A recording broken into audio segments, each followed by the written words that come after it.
लुका अध्याय 10। और इन बातों के बाद प्रभु ने 70 और मनुष्य नियुक्त किए, और जिस जिस नगर और जगह को वह आप जाने पर था, वहाँ उन्हें दो दो करके अपने आगे भेजा। और उसने उनसे कहा, पके खेत बहुत हैं, परंतु मजदूर थोड़े हैं। इसलिए खेत के स्वामी से विनती करो कि वह अपने खेत काटने को मजदूर भेज दे। जाओ, देखो, मैं तुम्हें भेड़ों की नाई भेड़ियों के बीच में भेजता हूँ। इसलिए न बटुआ, न झोली, न जूते लो, और न मार्ग में किसी को नमस्कार करो।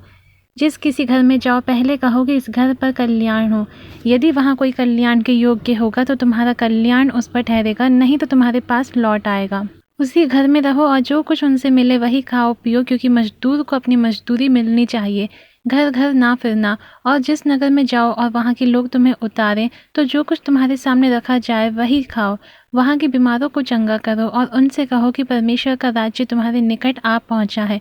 परंतु जिस नगर में जाओ और वहाँ के लोग तुम्हें ग्रहण ना करें, तो उसके बाजारों में जाकर कहो कि तुम्हारे नगर की धूल भी जो हमारे पाँव में लगी है, हम तुम्हारे सामने झाड़ देते हैं, तो भी यह जान लो कि परमेश्वर का राज्य तुम्हारे निकट आ पहुँचा है। मैं तुमसे कहता हूँ कि उस दिन उस नगर की दशा से सदोम की दशा सहने योग्य होगी। हाय खुराजीन, हाय बैतसैदा, जो सामर्थ के काम तुम में किए गए, यदि वे सूर और सैदा में किए जाते तो टाट ओढ़कर और राख में बैठकर वे कब के मन फिराते। परंतु न्याय के दिन तुम्हारी दशा से सूर और सैदा की दशा सहने योग्य होगी। और हे कफरनहूम, क्या तू स्वर्ग तक ऊंचा किया जाएगा? तू तो अधोलोक तक नीचे जाएगा। जो तुम्हारी सुनता है वह मेरी सुनता है, और जो तुम्हें तुच्छ जानता है वह मुझे तुच्छ जानता है, और जो मुझे तुच्छ जानता है वह मेरे भेजने वाले को तुच्छ जानता है। वे 70 आनंद से फिर आकर कहने लगे, हे प्रभु, तेरे नाम से दुष्टात्मा भी हमारे वश में है। उसने उनसे कहा, मैं शैतान को बिजली की नाई स्वर्ग से गिरा हुआ देख रहा था। देखो, मैंने तुम्हें सांपों और बिच्छुओं को रौंदने का और शत्रु की सारी सामर्थ्य पर अधिकार दिया है, और किसी वस्तु से तुम्हें कुछ हानि ना होगी। तो भी इससे आनंदित मत हो कि आत्मा तुम्हारे वश में है, परंतु इससे आनंदित हो कि तुम्हारे नाम स्वर्ग पर लिखे हैं। उसी घड़ी वह पवित्र आत्मा में होकर आनंद से भर गया और कहा, हे पिता, स्वर्ग और पृथ्वी के प्रभु, मैं तेरा धन्यवाद करता हूँ कि तूने इन बातों को ज्ञानियों और समझदारों से छिपा रखा और बालकों पर प्रकट किया। हाँ हे पिता, क्योंकि तुझे यही अच्छा लगा। मेरे पिता ने मुझे सब कुछ सौंप दिया है, और कोई नहीं जानता कि पुत्र कौन है, केवल पिता, और पिता कौन है यह भी कोई नहीं जानता, केवल पुत्र के, और वह जिस पर पुत्र उसे प्रकट करना चाहे। और चेलों की ओर फिर कर निराले में कहा, धन्य है वे आंखें जो ये बातें जो तुम देखते हो देखती हैं, क्योंकि मैं तुमसे कहता हूँ कि बहुत से भविष्यद्वक्ताओं और राजाओं ने चाहा कि जो बातें तुम देखते हो देखें पर ना देखी, और जो बातें तुम सुनते हो सुने पर ना सुनी।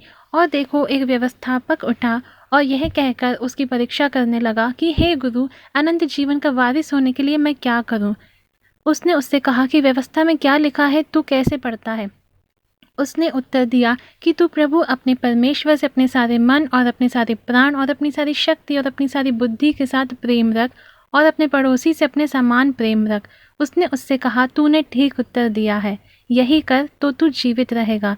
परंतु उसने अपनी ताई धर्मी ठहरने की इच्छा से यीशु से पूछा, तो मेरा पड़ोसी कौन है? यीशु ने उत्तर दिया कि एक मनुष्य यरूशलेम से यरीहो को जा रहा था कि डाकुओं ने घेर कर उसके कपड़े उतार लिए और मार पीट कर उसे अधमुआ छोड़कर चले गए। और ऐसा हुआ कि उसी मार्ग से एक याजक जा रहा था, परंतु उसे देख के कतरा कर चला गया।